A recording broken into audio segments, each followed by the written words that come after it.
Charles VII, called the Victorious or the Well-Served, was King of France from 1422 to his death in 1461. In the midst of the Hundred Years' War, Charles VII inherited the throne of France under desperate circumstances. Forces of the Kingdom of England and the Duchy of Burgundy occupied Guyenne and northern France, including Paris, the most populous city, and Reims, the city in which the French kings were traditionally crowned. In addition, his father Charles VI had disinherited him in 1420 and recognized Henry V of England and his heirs as the legitimate successors to the French crown instead. At the same time, a civil war raged in France between the Armagnacs and the Burgundian party. With his court removed to Bosch, south of the Loire River, Charles was disparagingly called the King of Bosch because the area around the city was one of the few remaining regions left to him.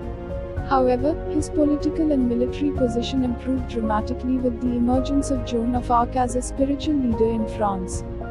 Joan of Arc and other charismatic figures led French troops to lift the siege of Orleans, as well as other strategic cities on the Loire River, and to crush the English at the Battle of Patay.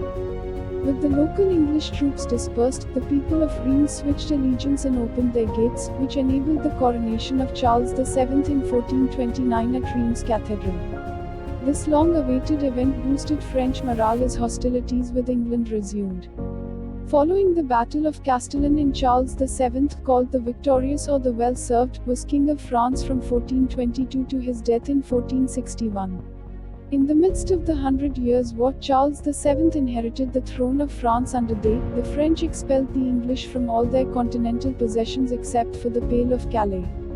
The last years of Charles VII were marked by conflicts with his turbulent son, the future Louis XI of France.